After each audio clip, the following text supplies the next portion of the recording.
And welcome. Thank you for joining us again. It's Tuesday night and I'm Jacqui Lewis. I am the clinical nutritionist for BN Multi. And each week we join here on the page to talk about all sorts of things related to bariatric surgery, health, nutrition, quirky things our bodies do, and also we have a topic of the week that we cover. So this week we're talking journaling, which I did a bit of reading this afternoon, and I think you all need to stay tuned to get the benefits of how important journaling and writing your thoughts down are as far as getting your results as well. It's a quite a remarkable area, and I don't know if we explore it enough. So we're looking at mindset and journaling and what that means to us, as well as how does it look for you? Some people like to think of journaling as, something that children do when they're going to bed or writing in a diary each night. And maybe that's, an old kind of understanding of what journaling is. There's actually a lot of research on journaling and how it changes different understandings of ourselves. So it's like a private way of introspecting, if you like. And I think somehow it kind of replicates the effects of meditation. So it's that quiet time where you sit down and really have a think about kind of what's going on the inside in your internal world, which I don't know if many of us are really trained in our childhood to think about ourselves and our thoughts and our feelings and our beliefs and how that impacts us on a daily basis. So you'd be surprised to know perhaps that a lot of those beliefs and the understandings of ourselves or the reactions we have to things that are happening in our world are generally formed very young. So generally before about 6, we have different ideas, beliefs, we overhear things, we have different experiences which might form these understandings. And believe it or not, even though we might be like some of us heading towards our midlife and beyond, those same beliefs that are formed back when you were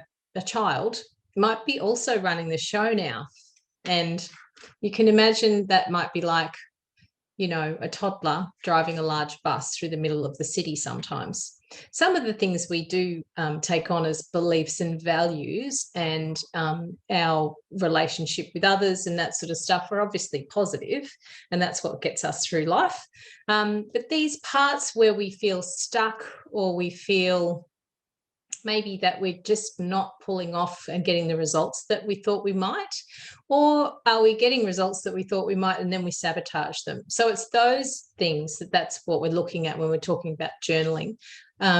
Getting an understanding of those places where you do feel stuck and kind of just writing and letting your understanding of yourself spill out onto the page. And it doesn't have to take a lot of time. So I think we also can relate to journaling to maybe it's time consuming or cumbersome, or we're not quite sure where to start.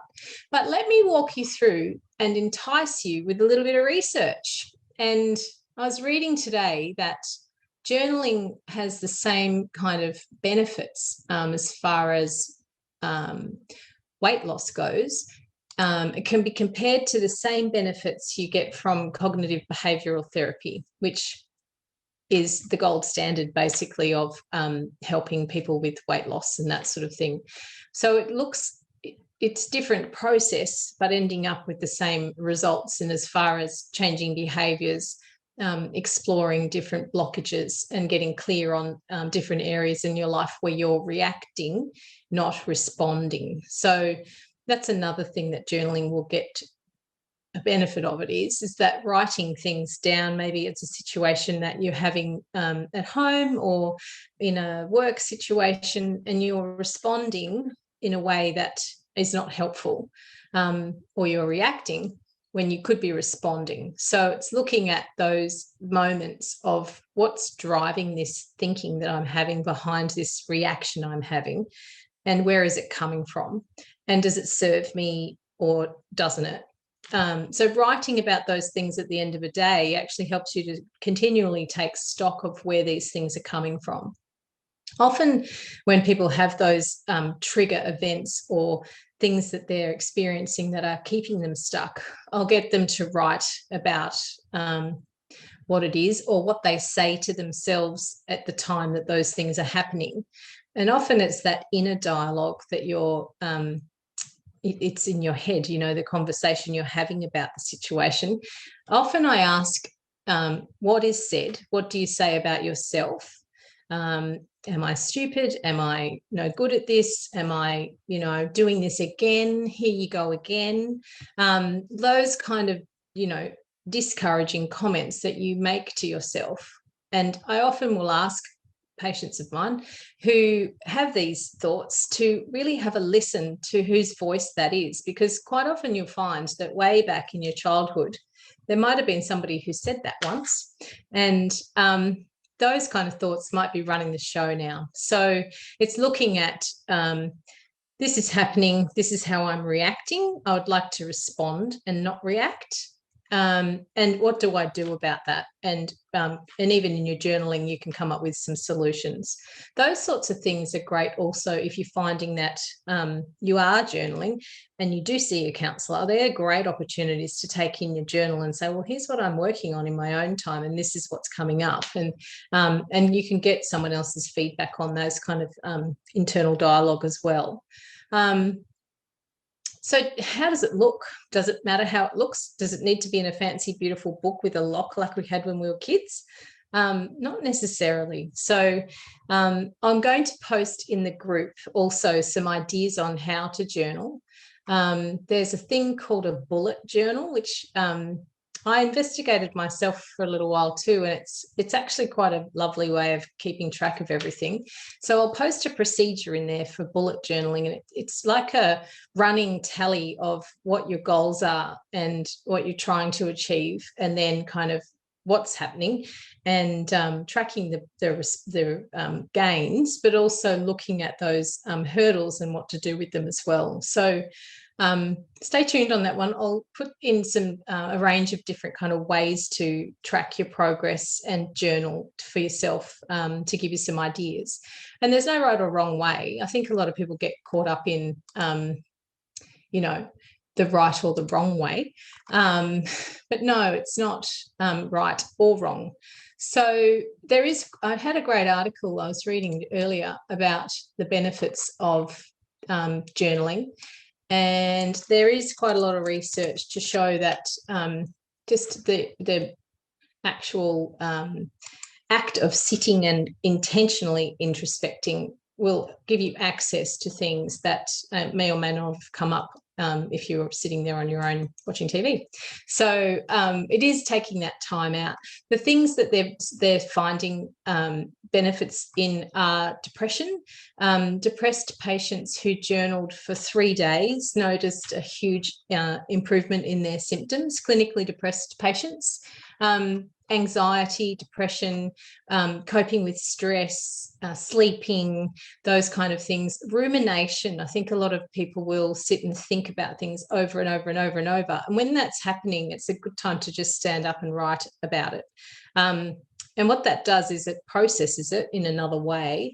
It might give you more clarity, but it also kind of actually is almost physically getting out of your body. So it will leave you a little bit and give you a bit more peace. So if you're not sleeping and you're sitting thinking about maybe things that happened that day, or, you know, things that are happening tomorrow, or you just can't stop that kind of circular thinking, often it's a good time to just have a notebook by your bed. And make some notes, maybe if you've got your to-do list running around in your head because you're worried about how you're going to get through the next day. Always write a list before you go to bed, and then basically you know that that's taken care of, so that you know, you can let your body relax overnight. It's almost like a written meditation in a lot of ways. It helps to improve your understanding of your fears. It helps with addictions. Yeah, it's quite a powerful tool once you get in the habit, basically, of implementing it. The way I do that, if I'm going to do anything that's a habit, or if I'm going to do anything, I set a reminder in my phone like meditation, 8 o'clock meditation or 9 o'clock journaling, and it just comes up on my phone. Or if you've seen those little the little Google Nest Mini, I have those around the house so that I set reminders, and even it doesn't matter where I am, it'll go, I have a reminder for Jacqui. And so you know that you're trying to do something and it's reminding you that it's time to do that thing. And that keeps me disciplined. It's keeping things front of mind. And I also set up repeating reminders for things that I want to do on a regular basis. I don't have the best memory, and I don't have that really good ability to do things on a regular basis unless I'm really keen on it, or I have put it in my phone as a reminder because I simply just, things get in the way. And it's that way for a lot of people, basically very busy, people with families, people with work, that sort of thing. So it's structuring that time in a way that's going to help you to get through. The other thing that's very interesting is journaling, but using your non-dominant hand. So I'm holding my pen here. You can see it. I'm left-handed. So if I was really looking at working through something, and this is, I can't remember what the name, I don't know if it's just Gestalt therapy, but it's some kind of, it comes from some form of therapy. So you hold a question in your mind about maybe, why am I eating chocolate at 3 o'clock in the afternoon when I know I want to be losing weight and it's not helping me? And then I'm eating the chocolate and then it's making me hungry later on. So then I'm overeating at dinner. And then I'm snacking after dinner. And why am I doing that? So it's those kind of questions of those little sabotagey things that we're doing, that you then ask the question in your mind and then just write about it in your non-dominant hand. So you'll be surprised. I think you'll find you'll be very surprised at what comes up. And what you do with that is you just start writing, and just whatever's coming out, even if it's not even about what you questioning, eventually something will pop and you'll get there, and you'll find that that gives you access to those unconscious beliefs and blockages, and you'll write about those and you'll help to process them and work through them. And sometimes it can be very enlightening, and also it can be very moving and emotional as you realize these tiny little things that have been like tent pegs holding you down all this time. And it's as simple as writing about them to give you that freedom. So in the group this week, I'm going to put some ideas in as far as how to journal. The bullet journaling is quite interesting. A lot of people with ADHD use bullet journals to keep everything moving forward and to keep it in writing. And it's also working out, how you work the best. Some people, their typing is the way they work the best. With this kind of work, the written hand is always going to be better because it's like a process that goes through you from a kinesthetic point of view. So it actually goes, it's your writing, it's going through your body basically. Things that you can also journal about are your progress. So you might have a page in the journal where you record your results. I don't recommend people weighing themselves every day and recording it, because often if you do that, it'll set up your mood for the day, either positive or not positive, depending on what the scales say. So we discourage that. But what I do encourage is, did I sleep well? How long did I sleep? Did I eat well? How did that make me feel? Did I train or exercise in the way that I anticipated? And if I didn't, why didn't I? And what can I do better next time? So a lot of it is, what did I do? What did I want to do? What actually happened? And how do I either replicate that because it went really well, or how do I, manage that so that it does come off nicely next time? It's also a nice time to sit and have almost a ritual around that, maybe a cup of tea, something that you do at the end of a day to kind of let the day go. There's a lot of different kind of forms of therapy that include writing and sitting. So you can, find a quiet place to spend some time on your own. The other really good thing about journaling is retrospection. So when you've kicked all your goals and you've ended up where you want to be, you can look back at what it took to get there and what you processed along the way. And I think that's an interesting thing, because we tend to, as humans, once pain goes away, we kind of forget about it and move on in life. But if we never kind of look back and remember what it took us to get us to where we are, I think it helps you to see how pretty awesome you are for making such changes and being consistent. So I'm going to, it'll be a short and sweet live tonight. I am going to put together some ideas, and I'm also going to get your input this week on how you might journal and what it might mean to you as far as any resistance you might have to that. It is a similar thing to meditation. So what you'll find is when people start meditating, they'll think it's impossible. And I think it's because we think meditation is that we should have a very silent mind and there should be no thinking. But if you're doing that, you're dead, and that's probably not where you want to be either. So it's letting it roll. And what you'll also find is that when people start meditating, they'll find that things will get stirred up, and it may even exacerbate this sensation or this problem that you're working with for a while, because you're looking at it right down the barrel. So it's going to become more evident before it disappears. And sometimes there's work to do, and that's what's coming up as well. So with meditation, generally, we'll sit and think, right, this month I'm going to start meditating every night. There's two things that will happen. One is that resistance will come up and you'll find something to do instead of meditating. The other thing is that you'll find that your thoughts will actually speed up. So same with journaling, you'll either, sit and think, oh my God, I've got to write pages and pages and pages, but that will flood out. And then sooner after you'll be cleaning things up and it won't be as intense for you. So always remember that, particularly with meditation. And I know it's not what we're talking about tonight, but a lot of people stop either when meditation is starting to work and life gets easy and free flowing, and it feels quite, you feel quite you're in sync with life and things just kind of are rolling. People then will go, oh, I've not had this before. And that's when they'll stop, is, well, I've done that now and meditation's worked for me, and isn't that great? But it's a daily practice. So it's like a muscle that you need to exercise on a regular basis. If you're not using it, you'll actually lose the benefit of it. And it's a pretty quick one to lose. So journaling is the same. It doesn't have to be, a novel every night. It could be just a note.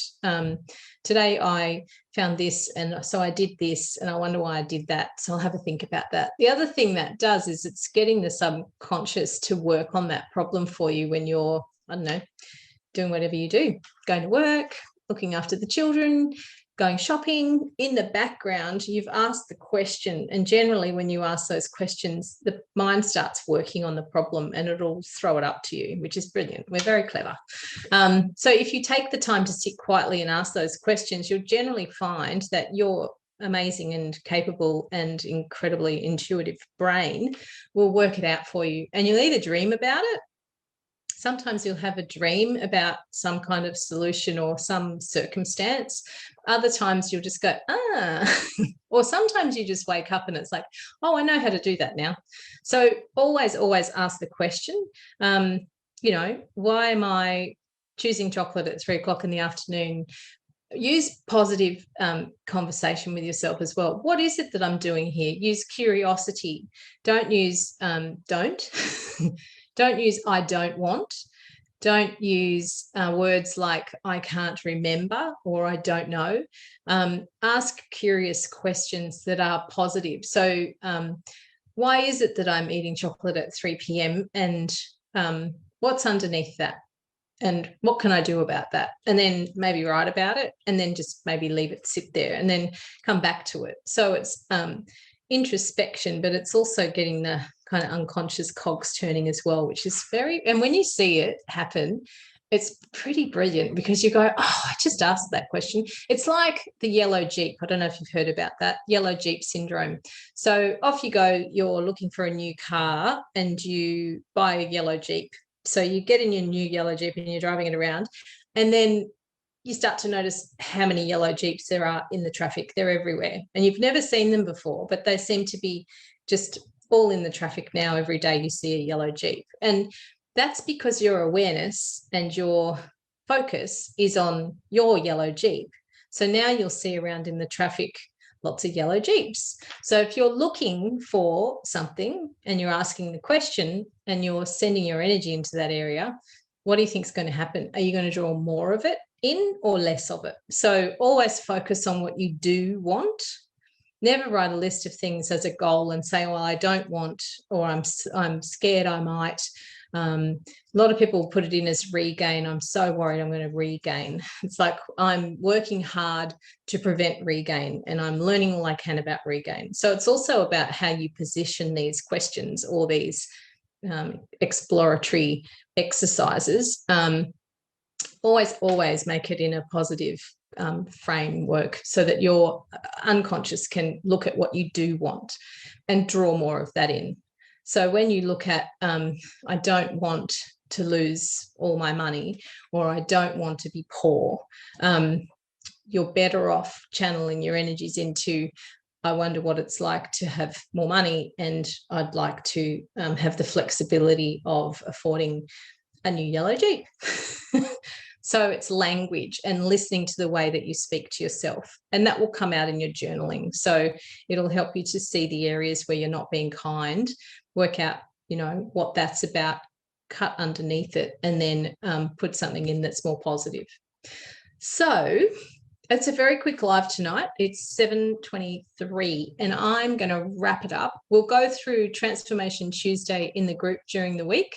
We will also announce our winners as well. I wanted to just remind you all to please keep putting your questions in the group. I know there was 90 people joined our group last week.